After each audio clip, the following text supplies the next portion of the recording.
په احادیث مبارکو کې د دې به انتهایی زیات فضایل راغلي دي چې د ضحا په منځ باندې رب العالمین انسان ته کم قسم انعامونه ورکوي، کم قسم نعمتونو سره نازوي. هغه د ترمذي شریف حدیث دی او د حضرت ابو هريره رضی الله تعالی عنه روایت دی. فرمای و جناب رسول الله صلی الله علیه وسلم مبارک فرمایل چا چې همیشه والی وکړلو په 2 رکعاته مونځ د ضحا باندې دغه د دې انسان ګناهونه به معاف کړي شي. اگر که د دې انسان ګناهونه د سمندر د زګ برابر ولنی کدی ارسمره ګناهګاری خو رب العالمین به دې انسان ته تمام ګناهونه معاف کړي. دلته یو خبر یا ساتئ د دین صغیره یعنی واړه ګناهونه مراد دي. چې کم غټ ګناهونه دي نو د غټو ګناهونو د پاره توبه شرطه، هغې د پاره به توبه وباسي، هغه بغیر د توبې نه معاف کېږي. لیکن واړه ګناهونه هغه په اعمال حسنه په ښکلي اعمالو په نیکو اعمالو سره معاف کېږي. حضرت ابو هريره رضی الله تعالی عنه یو بل ځای کې فرمایي وی نبی کریم صلی الله علیه وسلم مبارک فرمایل چې په جنت کې یو دروازه ده او د هغې دروازې نوم ضحا دی. کله چې د قیامت ورځ شي نو یو اواز کوونکی به آواز وکړي چې هغه کسان څه شول چې هغوی به همیشه والي کولو د ضحا په منځ باندې بس تاسو پاسئ او په دغې دروازې باندې جنت ته داخل شئ. څونه په اسانه باندې لاړل. یقینا چې د دې منځ اهتمام موږ په پابندۍ سره وکړو او ډېر آسان منځ دی.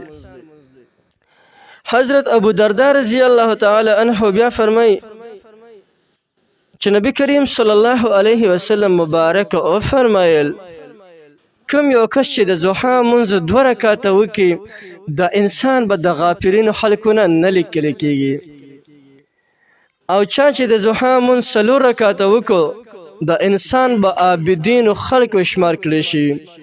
هغه کسان چې هغه عبادت گزار خلک کوي الله تعالی به په هغې کې د ده شمېر وکړي. او چا چې 4 رکعاته د ضحا منځ وکړو دغه ورځ به د ده دپاره کافي شي.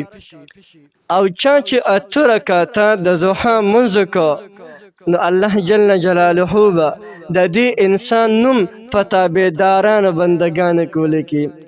هغه کسان چې د الله تعالی تابعدار وي الله تعالی به نوم په هغوی کې ولیکي.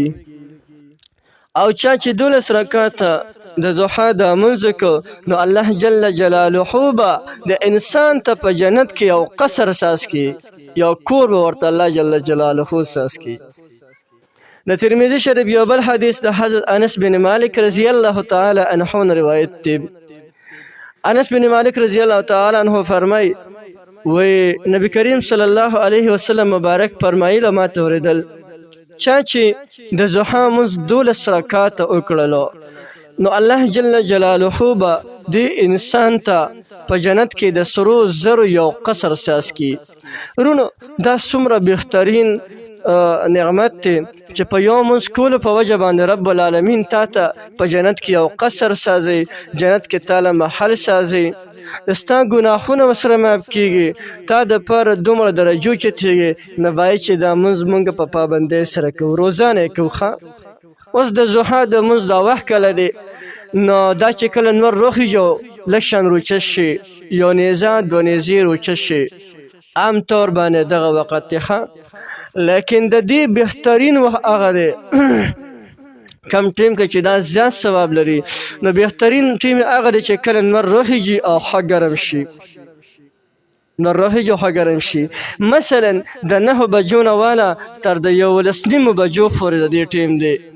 نو باید چې د دې منځ د دې موږ اهتمام وکړو او د دې منځ نیت تړی نو د نفلو نیت به تړی 2 رکعاته به نفل کوئ د 9 بجو نه والا تر د 11:30 بجو پورې.